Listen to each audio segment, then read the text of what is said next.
Are you getting a brand new Border Collie puppy, but not really sure what to do when you get them home? Well, this is the perfect video for you.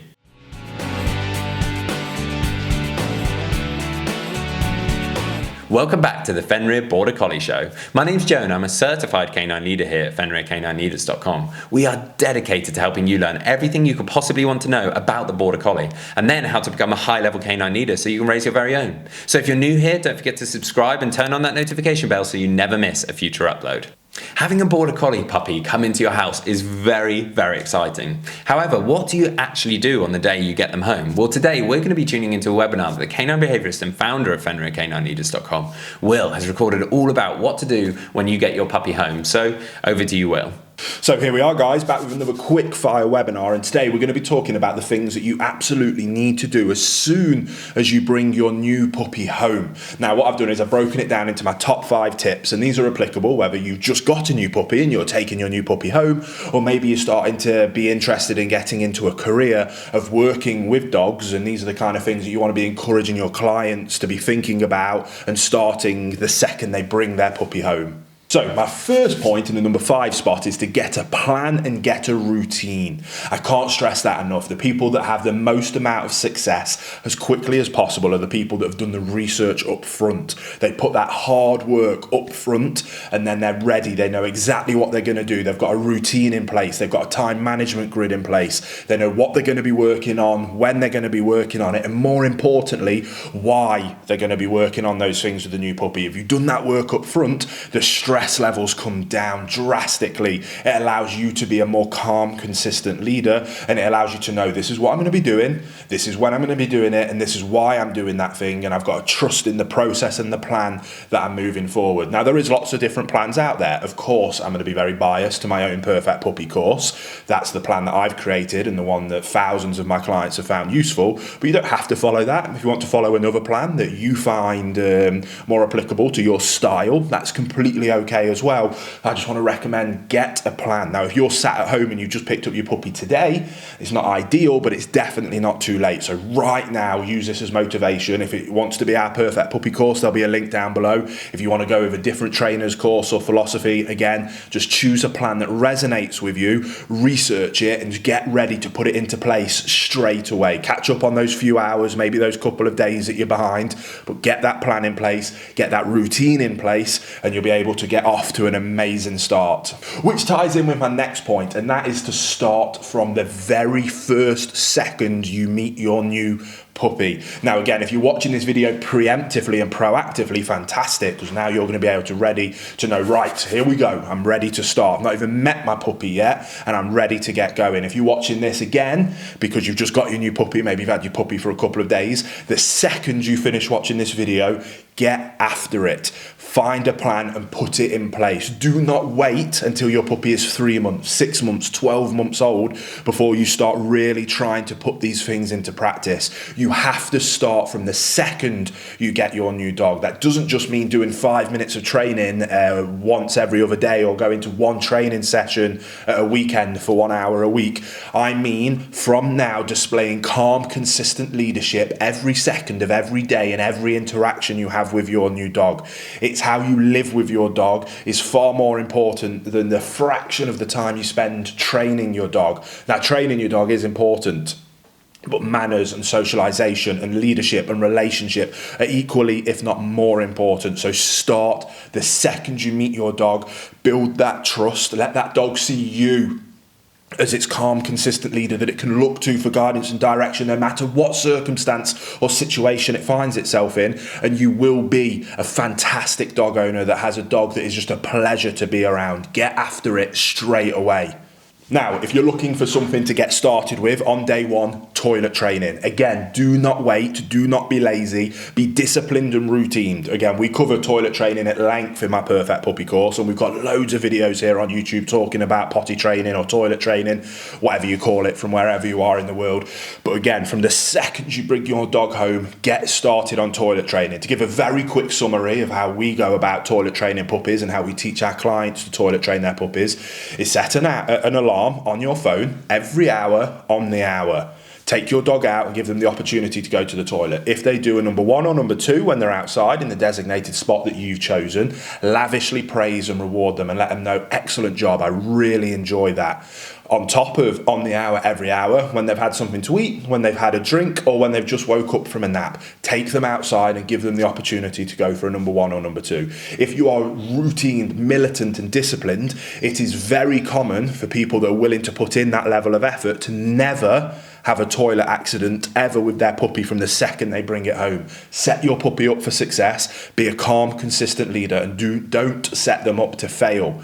If you get ahead of the game, set them up and give them plenty of opportunities to go and do the right thing in the right place, lavishly reward and praise that, toilet training is a breeze. If you wait for those bad habits to settle in, the dog starts to have accidents in the house. No matter how thoroughly you clean it, they can probably smell it. It starts to become a learnt behaviour. Many owners react in the wrong way by using the wrong kinds of punishment at the wrong time, causing more confusion, breaking down your relationship, breaking down trust, and it's the start of a vicious cycle to a poorly behaved dog. Routine, discipline, structure, get after it, hard work, effort. I can't stress those things enough, but if you do that from the day you bring your puppy home, you'll have no problems whatsoever. Hey guys, if you're not already, you should be following our Fenrir Rescue Diaries over on Fenrir Canine Training channel. That is following my journey of working at a rescue centre, helping dogs that have been abandoned, abused, given up or found as strays, and helping implement behaviour modification programs to allow them to become perfect canine companions that can be rehomed to their forever homes. So if you're interested in following my journey of how I do that, there'll be a link to that channel down in the description box below. I think you'll really enjoy the journey, but I'll let you get back to the video you were just watching.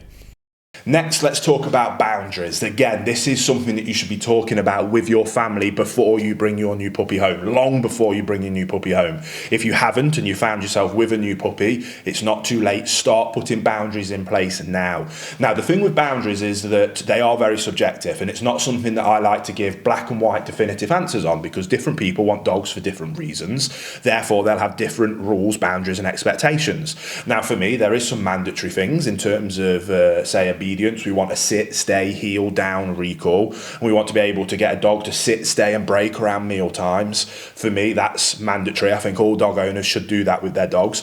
But if you want to have your dog come up on the sofa, no problem whatsoever. If you want your dog to sleep with you on the bed, I don't overly recommend it, especially when they're young, but again, that's subjective.